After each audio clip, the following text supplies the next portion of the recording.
Hi friends, हमने knowledge के importance के बारे में जान चुके हैं। नॉलेज को एक्वायर कैसे किया जा सकता है, क्या क्वालिटीज़ लर्नर्स में होनी चाहिए। कुछ क्वालिटीज़ जो लर्नर्स के पास होने चाहिए, सीखने के लिए जो क्वालिटीज़ होनी चाहिए, उनके बारे में कुछ बात करेंगे। एक परसिस्टेंस, यानी successful learners understand that learning takes time. Persistence यानी दृढ़ रहना।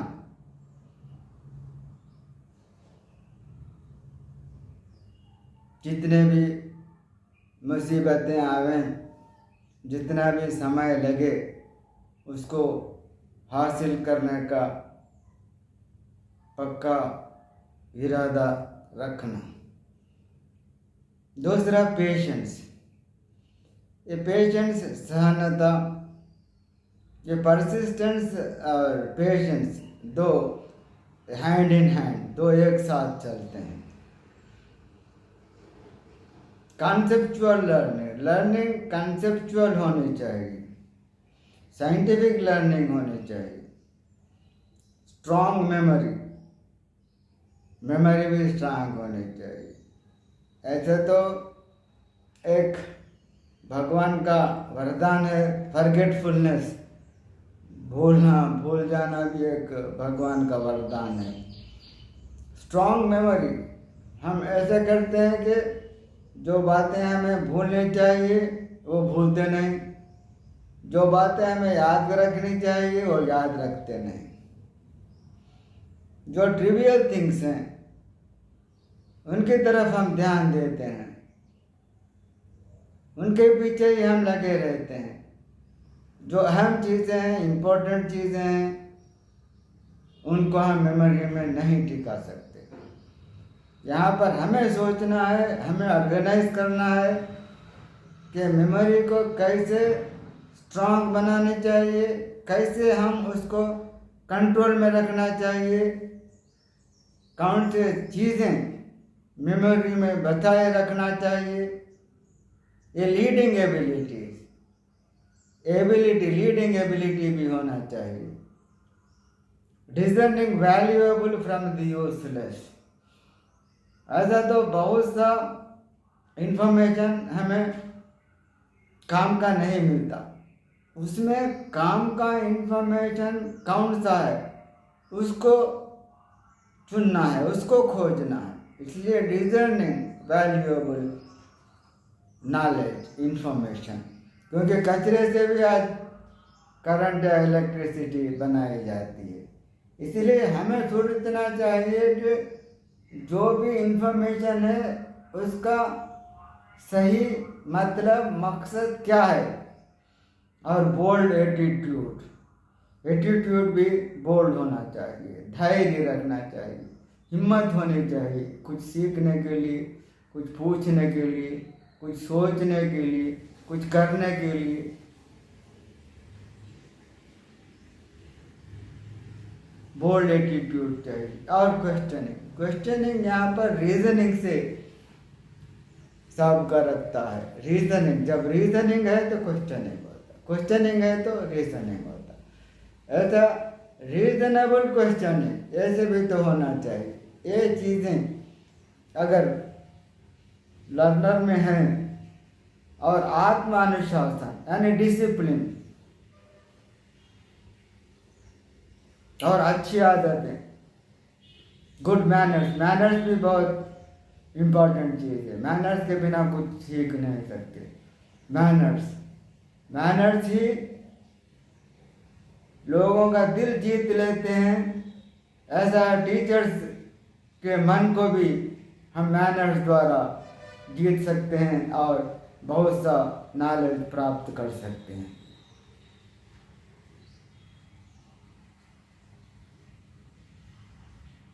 जिन चीज़ों को कैसे अपनाना चाहिए, इन चीज़ों को कैसे अपने में इंस्टिल करना चाहिए, ये किसका काम है? जब चाइल्डहुड होता है तो पेरेंट्स का काम है कि अनुशासन, डिसिप्लिन, सेल्फ रिलायंस, ये जो क्वालिटीज़ मैंने इससे पहले पढ़कर सुनाया है, उन क्वालिटीज़ को इंस्टिल करना चाहिए बच्चों में पहले से। इसीलिए पेरेंट्स को इन क्वालिटीज़ के बारे में नॉलेज रखना चाहिए। टीचर्स भी encourage करना चाहिए स्टूडेंट्स में कि ये क्वालिटीज़ इनकलकेट करें, इन क्वालिटीज़ को स्टूडेंट्स अपनाने का प्रयत्न करें। तिनगा तिनगा वेमुतिया नुंडू, कोशिश करते करते हम सफलता प्राप्त कर सकते हैं। इसीलिए प्राइमरी चीज़ है, बेसिक थिंग्स हैं कि क्वालिटीज़ को पहले अपने में इंस्टिल करना है, क्वालिटीज़ को अपने में बनाना है। और पढ़ाने का तरीका, परवरिश करने का तरीका प्रैक्टिकल होना चाहिए, जो कि बच्चों में ये क्वालिटीज़ आते रहें धीरे धीरे। मैं थोड़ा सा डिटेल में जाकर कुछ एग्जाम्पल्स के साथ बताऊंगा कि ये क्वालिटीज़ कैसे हैं, और सच्चाई पर टिके रहना, जमे रहना, ट्रूथफुलनेस और नॉन वायलेंस, ट्रूथ और नॉन वायलेंस, इसका महत्व तो हमें गांधी जी से मालूम ही हुआ है, मालूम होता है। उनका महात्मा बनने के यही दो ही वेपन्स हैं, इंडिपेंडेंस हासिल करने के ये दो ही वेपन्स हैं।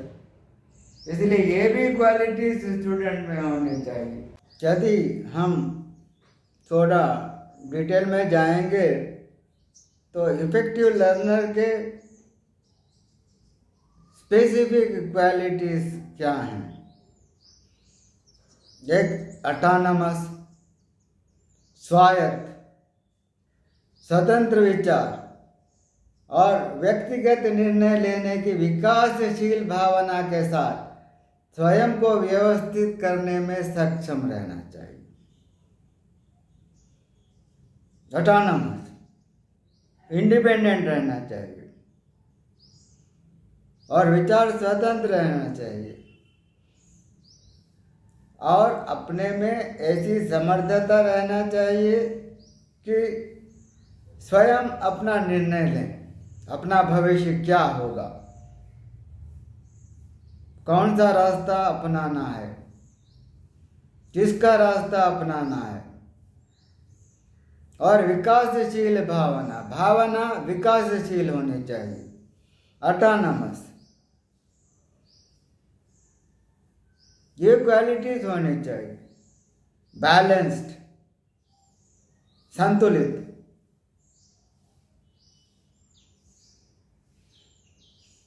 यानी बैलेंस कैसे होना चाहिए? जीवन के सभी पहलुओं को महत्व देना,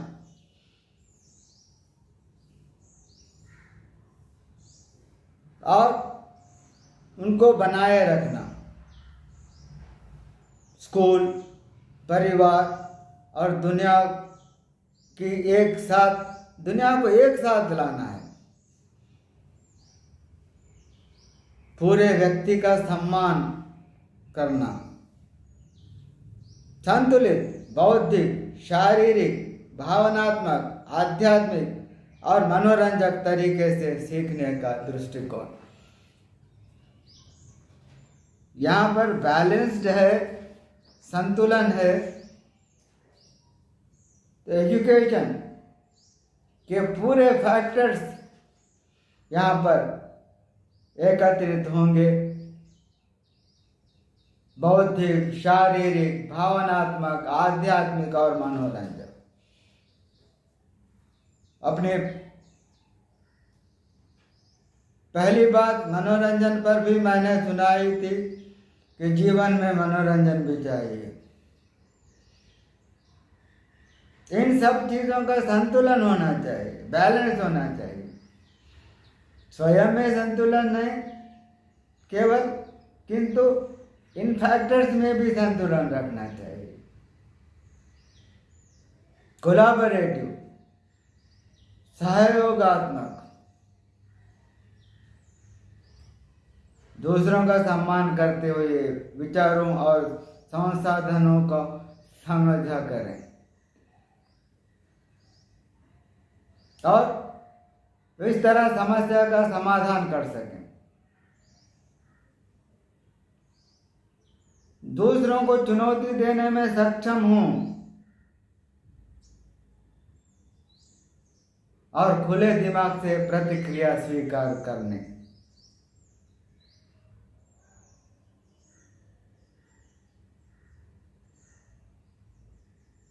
ये सहयोग है। कंपैशनेट,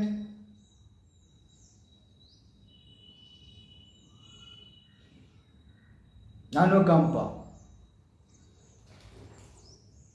यानी दूसरों पर कृपा करना, देखभाल और सम्मान दिखाकर दूसरों के प्रति सहानुभूति रखना, सहानुभूति।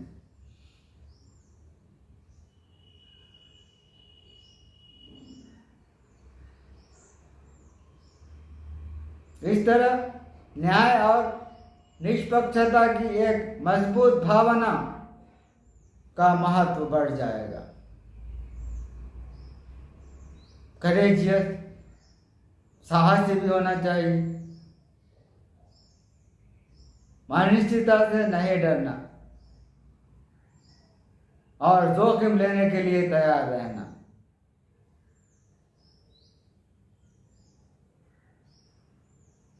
Failures are stepping stones to success, ये बात समझने का साहस रखना।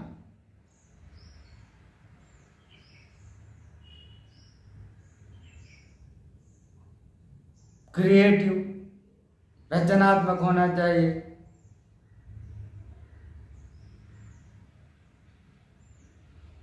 चीजों को आजमाने, नए विचारों को उत्पन्न करने या पुराने विचारों में सुधार करने के लिए तैयार रहना। समस्याओं के समाधान के नए तरीके विकसित करने की कोशिश करना।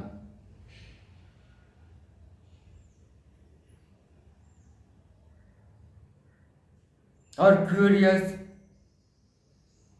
जिज्ञासु, जिज्ञासु मन से कार्यों में संलग्न रहना है,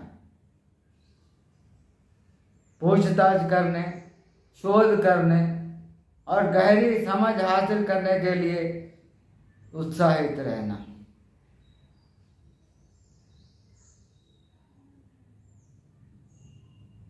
ये क्यूरियोसिटी है। थोड़ा सा हम सोचकर देखेंगे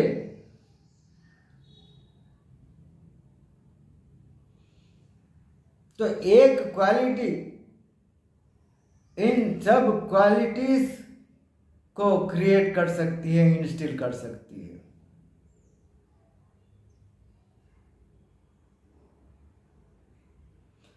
हम अब्दुल कादिर जिलानी के बारे में अगर जानना चाहेंगे, अगर जानते हैं, तो बचपन में वह ज्ञान हासिल करने के लिए जब घर से निकलते हैं तो माँ का आदेश सच बोलना हर समय, ये सच बोलने की बात जो उनका रास्ता जंगल से गुजरता है और रास्ते में डाकुओं से जब सामना होता है तो डकैट्स के लीडर उनसे पूछते हैं तो बताते हैं कि उनके पास 40 दीनार हैं। और बगल में सिपाही हुए थे, उसका पता डाकुओं को नहीं चल सका, फिर भी वो सच ही बतलाते हैं। वहां पर आवश्यकता नहीं थी, किंतु उनमें एक संतुलन था, उनमें साहस था, उनमें सच बोलने का इरादा था, पक्का इरादा, जो उनकी माँ के आदेशानुसार मिला था। और जिज्ञासु और इल्म हासिल करने के लिए जा रहे थे, और उसके लिए वो बेहतर क्वालिटी है कि सच्चाई। सच्चाई के बिना, साहस के बिना, संतुलन के बिना हम विद्या प्राप्त नहीं कर सकते, कुछ सीख नहीं सकते। कैसा प्रभाव पड़ा डाकुओं के सरदार पर कि वो बदल जाते हैं, उनका पूरा ग्रुप बदल जाता है। और आज वो अब्दुल कादर जिलानी औलिया इकराम के सरदार माने जाते हैं।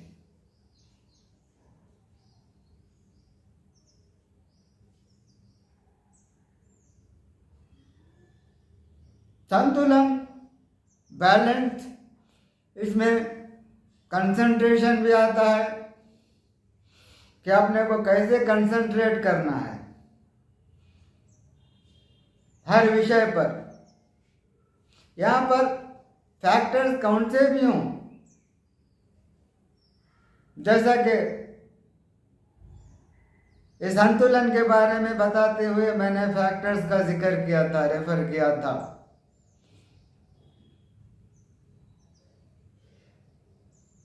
कंसंट्रेट कैसे किया जाता है।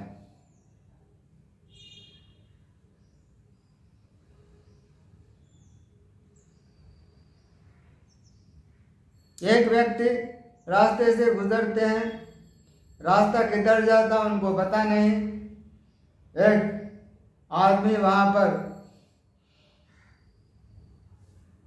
नदी के किनारे बैठकर मछली पकड़ रहा था। पूछते हैं उससे कि रास्ता किधर जाएगा। कई बार आवाज ऊंची करते हुए पूछते हैं, रास्ता करीब करते हुए पूछते हैं, किंतु उनको समाधान नहीं मिलता। वो उसके पास जाते हैं और उसको टैप करते हैं और पूछते हैं कि जब से मैं पूछ रहा हूं कि रास्ता किधर जाएगा, आपके पास है कुछ समाधान नहीं, कुछ जवाब नहीं। तो उसने कहता है कि क्षमा कीजिए, मेरा ध्यान इस कार्क पर है, ये कार्क कब डूबेगा और मछली कब मिलेगी। ये कंसंट्रेशन कैसा है, कंसंट्रेशन कैसा है।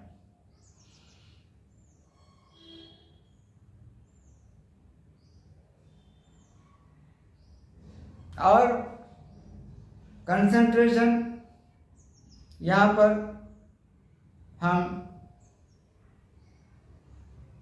द्रोणाचार्य के परीक्षा विषय से भी हम जोड़ सकते हैं।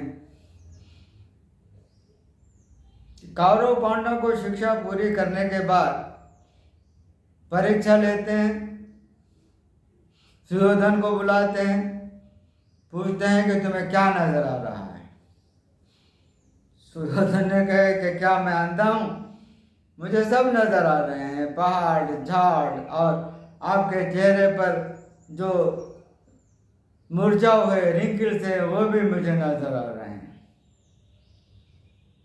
तो द्रोण कहते हैं कि हट जाओ तुम।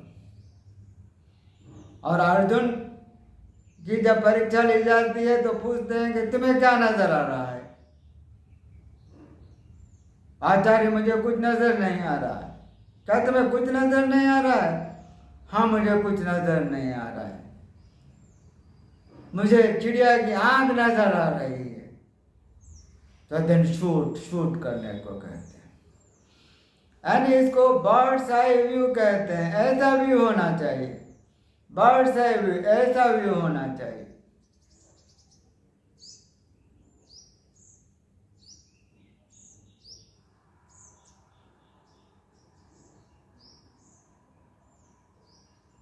रचनात्मकता, क्रिएटिविटी नहीं है तो इन्वेंशंस नहीं, डिस्कवरीज नहीं, साइंस यहाँ तक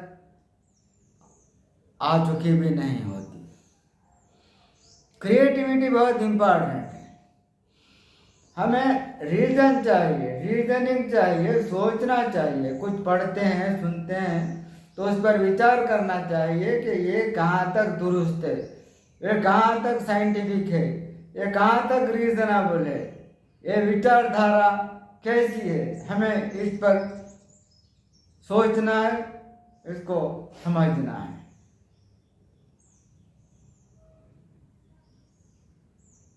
उसी पर तो ये संसार निर्भर है, आधारित है। ये क्रिएटिविटी से नॉलेज के हर ब्रांचेस का विकास होता है। क्रिएटिविटी साइंस के लिए, टेक्नोलॉजी के लिए, लिटरेचर के लिए, जीवन शैली के लिए, मजहब के लिए, हर चीज के लिए वे क्रिएटिविटी की जरूरत है, रीजनिंग की जरूरत है। जिज्ञासु होना यहाँ पर सोक्रेटिस का यहाँ पर हम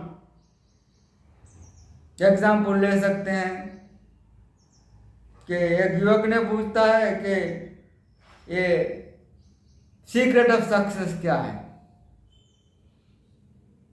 और सीक्रेट ऑफ सक्सेस बताने के लिए सोक्रेटिस की कहानी तो हम जानते ही हैं। वो युवक जब पानी से बाहर निकलता है तो पूछते हैं कि तुझे किस चीज की आवश्यकता महसूस हुई, तू क्या चाहता था जब तू पानी में डुबोया गया था? मैं एयर के लिए तड़प रहा था, एयर के लिए, गैस के लिए मैं बेचैन था। ऐसी बेचैनी, ऐसी जिज्ञासा अगर तुझे सीखने में है तो वही सीक्रेट ऑफ सक्सेस है। ऐसे चीजें हमें होनी चाहिए। उसी वक्त तो हम स्टोरीज पढ़ते हैं, हम सुनते हैं, किंतु हम आचरण में नहीं लाते। हम अपने लिए अप्लाई नहीं करते, एप्लीकेशन नहीं है। एजुकेशन जो है ड्राई पढ़ाया जा रहा है और पढ़ लिया जाता है, किंतु आचरण नहीं है। बिना आचरण के विद्या में परिणति और विकासशीलता और प्रयोजन नहीं होता। इसीलिए क्वालिटीज होनी चाहिए। धैर्य के बारे में, और जो स्वयं नहीं करते, हम टीचर्स के क्वालिटीज के बारे में जब सोचेंगे तो टीचर के क्वालिटीज कैसे होने चाहिए, क्योंकि रेसिप्रोकेट होते हैं। टीचर का और स्टूडेंट्स का रिलेशन रेसिप्रोकेटिव होता है। इसीलिए टीचर्स में भी ऐसे क्वालिटीज होनी चाहिए जो स्टूडेंट्स अडॉप्ट करें, स्टूडेंट्स इमिटेट करें, स्टूडेंट्स अपनाएं। इसलिए टीचर को सेल्फ डिसिप्लिन होना चाहिए। मैं टीचर के क्वालिटीज़ के बारे में कुछ बताऊंगा। वास्तव में टीचर का रिज्यूम बहुत इम्पोर्टेंट है। टीचर का क्वालिफिकेशन क्या है, टीचर के हैबिट्स क्या हैं, हॉबीज़ क्या हैं, और टीचर की विशेषताएं क्या हैं, टीचर का एकेडमिक क्वालिफिकेशन और दूसरे करियर में कैसे एडवांसमेंट्स हैं, उनका सोशल बिहेवियर कैसा है, ये निर्धारित करता है कि टीचर कैसे अपने स्टूडेंट्स को और ढांचे में उतार सकता है। टीचर कैसे स्टूडेंट को सही विद्या दे सकता है। मैं समझता हूँ कि स्टूडेंट्स में जो क्वालिटीज़ पाई जाना चाहिए वो शायद लेश मात्र हैं, शायद पाए नहीं जाते या कुछ कम दिखाई देने लगते हैं। ये सब क्वालिटी टीचर में खुद स्वयं में रखना चाहिए। टीचर में इन क्वालिटीज़ को ध्यान में रखते हुए वो स्टूडेंट्स को टीच करना चाहिए। Teacher and the taught. Teacher is a life long student कहा जाता है, वो स्टूडेंट है, इसीलिए जो स्टूडेंट में क्वालिटीज़ होनी चाहिए वो टीचर में होनी चाहिए। उसके अलावा और भी क्वालिटीज़ होना चाहिए। यहाँ पर वो क्वालिटीज़ प्रैक्टिकल होना चाहिए।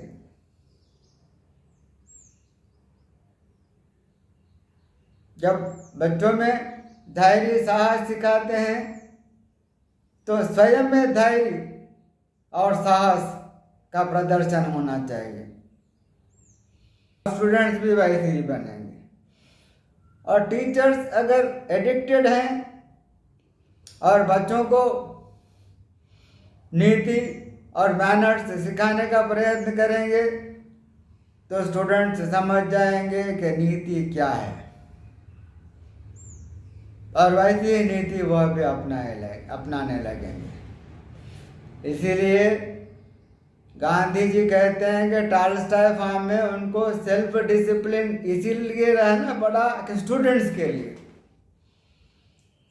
के लिए वह अपने में सेल्फ डिसिप्लिन इम्पोज करते हैं। इसीलिए टीचर को चाहिए कि सेल्फ डिसिप्लिन हो। उनका डिसिप्लिन देखकर स्टूडेंट्स डिसिप्लिन अपना सकें। टीचर प्रैक्टिकल होना चाहिए। और बुराइयां अगर टीचर में है तो वो मैनर्स बच्चों को सिखा नहीं सकता, क्योंकि मैनर्स अगर टीचर में है तो मैनर्स क्या हैं, मैनर्स के एडवांटेजेस क्या हैं, लाभ क्या हैं, वो समझता है और स्टूडेंट्स को समझा सकता है।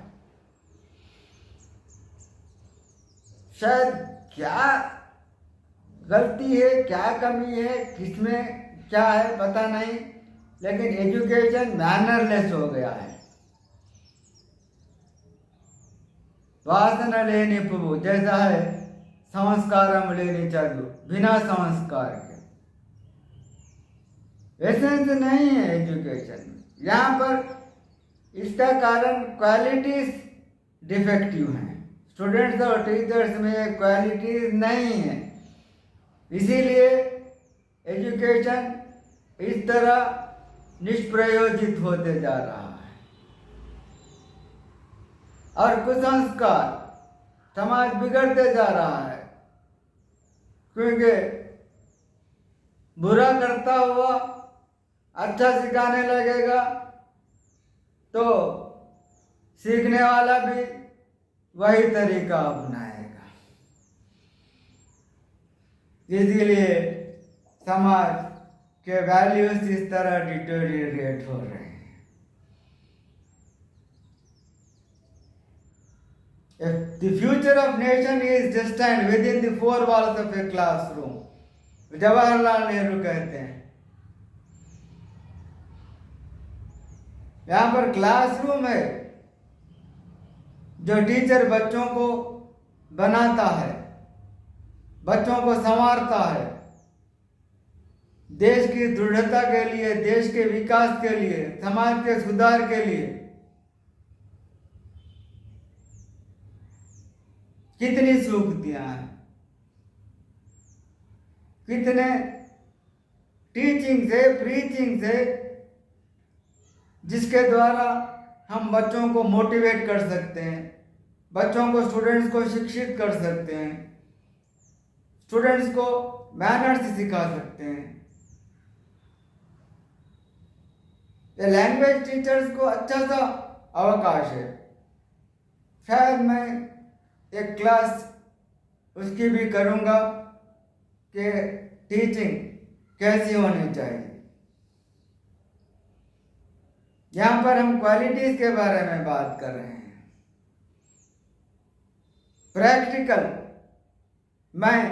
प्रैक्टिकल जो टीचर होना चाहिए उसके बारे में एक एग्जाम्पल दे रहा हूँ। ये तो इंसिडेंट जो एनेक्डोट है वो सब ही जानते हैं, लेकिन इसका रिलेशन कुछ और महापुरुषों से जोड़ते हैं। महापुरुष कौन भी हो, वो महापुरुष के साथ एक वाकया गुजरता है। एक स्त्री एक अपने बच्चे को लाती है उनके पास और कहती है कि स्वामी जी, महाशय, मेरा लड़का बहुत स्वीट खाता है। रोकने पर रुकता नहीं, स्वीट बहुत खाता है, थोड़ा आप कह दीजिए, थोड़ा आप समझा दीजिए। तो महाशय कहते हैं कि इस बच्चे को 1 सप्ताह के बाद लाना। 1 सप्ताह के बाद वो स्त्री आती है बच्चे के साथ। तो जब कहते हैं कि देखो बेटे, स्वीट ज़्यादा खाना, स्वीट खाना सेहत के लिए बुरा हो सकता है, सेहत के लिए बुरा होगा। स्वीट खाने से हेल्थ बिगड़ जाएगा। उनका मतलब ज्यादा स्वीट खाने से था। तो स्त्री अपने बच्चे को लेकर चले जाती है। फिर 1 सप्ताह के बाद फिर वह स्त्री अपने लड़के के साथ इन महाशय के पास आ जाती है। तो पूछते हैं महाशय, क्या बच्चा स्वीट खाना नहीं छोड़ा? जी ऐसा नहीं, स्वीट खा ही नहीं रहा है, छू ही नहीं रहा है। स्वीट खाना बंद कर दिया है बच्चा। मैं ये पूछना चाहती हूँ कि मैं जब पहली बार आई थी उस वक्त आप क्यों न कह दिए थे वह बात? फिर मुझे सप्ताह के बाद लौटने के लिए क्यों कहा था? तो महाशय कहते हैं कि उस वक्त तो मैं ही स्वीट खाने की आदत में था, मैं ही स्वीट अधिक खाया करता था। मैं स्वीट खाते हुए बच्चे को कैसे रोकने के लिए कहूँगा? इसीलिए मैं 1 हफ्ता स्वीट खाना बंद कर दिया। शायद वह भी स्वीट खाना छोड़ दिए होंगे। और उस वक्त मैं बच्चे को कह सका कि स्वीट खाना रोक दो, ज्यादा स्वीट खाना सेहत के लिए अच्छा नहीं। प्रैक्टिकल होना चाहिए। टीचर कैसे प्रैक्टिकल होना चाहिए, ये बात समझाने के लिए ये जुमला कहा जाता है। इसीलिए क्वालिटीज का महत्व है। बिना क्वालिटीज के, जैसा कि जब फ्लावर है, फ्लावर में खुशबू होती है। अगर बिना खुशबू के फ्लावर है, फूल है, तो अलंकार के लिए भी शायद आज काम आने वाला नहीं। आज तो वैसे विदाउट परफ्यूम के जो हैं, विदाउट क्वालिटीज के हैं, उनकी वजह से समाज भी बिगड़ रहा है। इसीलिए यहाँ पर समाज को सुधारने के लिए क्वालिटीज की जरूरत है। क्वालिटीज के लिए इंटेलेक्चुअलिज्म जरूरत है। क्वालिटीज के लिए नॉलेज, इल्म की जरूरत है। और इल्म और क्वालिटीज ये हैंड इन ग्लोव चलते हैं, हैंड इन हैंड चलते हैं, एक साथ चलते हैं। जब क्वालिटीज हैं तो नॉलेज आता है, नॉलेज एक्वायर करने के लिए चलते हैं तो ये क्वालिटीज आ जाते हैं। इसीलिए क्वालिटीज को पहले कैरेक्टर एस्टैब्लिश करते समय अपने को इंस्टिल करना है। हमें महापुरुषों को आदर्श बनाना है। हम समाज के लिए कुछ करके दिखाना है, ये जीवन का उद्देश्य है। इसके लिए टीचर्स को चाहिए, स्टूडेंट्स को चाहिए कि क्वालिटीज का ध्यान रखें। और मैं तो कुछ और सजेशन नहीं दूंगा।